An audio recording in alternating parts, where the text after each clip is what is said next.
Welcome to another video, guys. Today we're going to be talking about whether you should be taking the GRE or the GMAT or not, or should you probably skip these tests altogether, right? That is still an option, by the way. You could skip these tests, and a lot of our students, a lot of people who enroll with us, who work with us, skip these tests and are still able to bag grade admits. I'm talking Ivy League, by the way, guys. Ivy League also, grade admits and grade scholarships. It's possible, it's been done. You'll ask me, what do they evaluate us on if they're not taking these tests?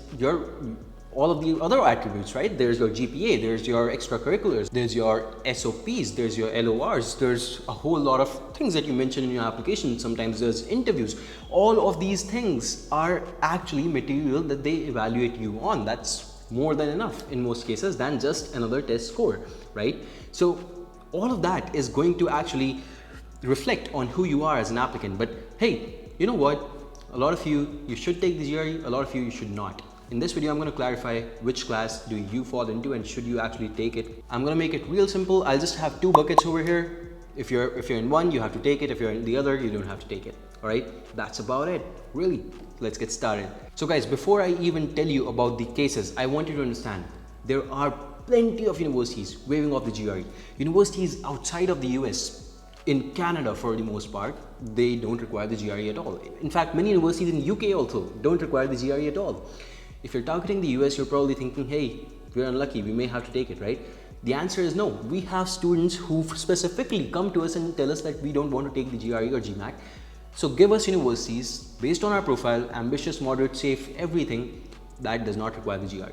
And it happens, we make it happen. We create the whole list. Let me actually show you, and this is free, by the way. This list is available to you for free. Go into the articles page, go into the universities waiving off the GRE GMAT for spring or fall 2023, right? And mostly nowadays you guys are here for fall 23. And take a look at this list. Some of the most, I would say, reputable names over here: Stanford, Harvard, things like that, right? Universities of that nature, MIT. These universities are waiving off the GRE. These are some of the topmost ones, of course, and there are, of course, lower ranked ones as well, which are waiving it off. So don't worry about the universities not being there. There's plenty of universities to go from.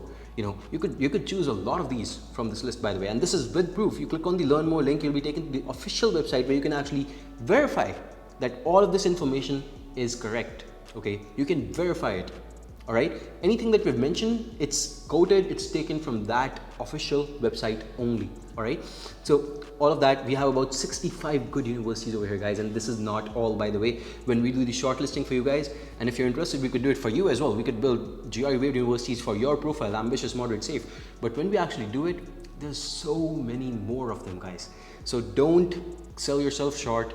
You can actually go ahead without the GRE, but should you or should you not depends on your profile, and let's talk about that in just a minute. Now let's talk about whether you should skip it. Let's say that you fall into bucket one. Case one. What is case one? Case one is you specifically follow one of these two conditions. One of these two. You don't have to be basically following both the conditions, just one is enough.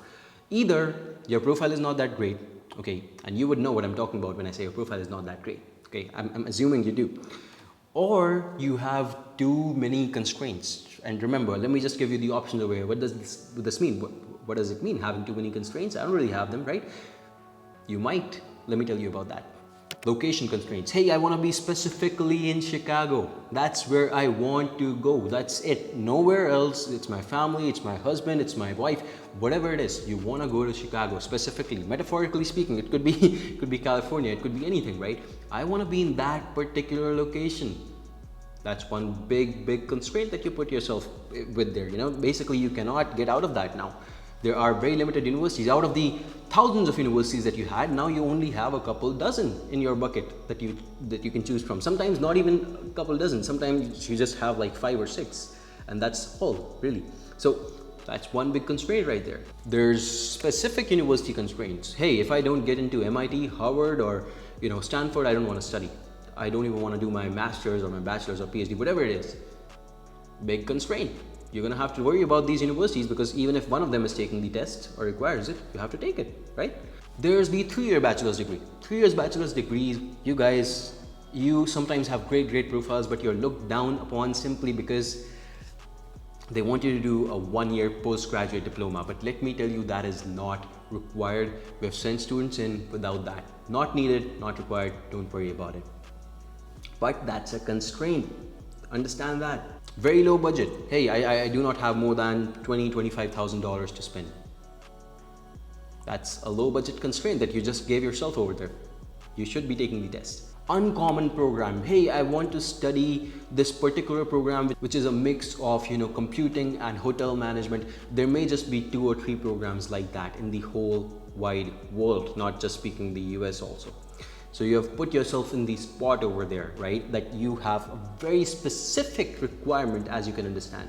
And of course, there's the case where your profile itself is not good. Backlogs, your GPA, these 2 things will speak louder than anything when it comes to, understanding if you have a weaker profile than the rest, right? So in such a way, if you're in case 1, if you're in this bucket, guys, I'm sorry, but the best way for you guys to move forward here is do not skip the test. Take the test, all right? In most cases, the answer will be that. Unless, of course, you're, a world scholar, you've done something, maybe you're nationally recognized, you have too many research papers, work experience from one of the best companies in the whole wide world, something of that sort, maybe you can skip it.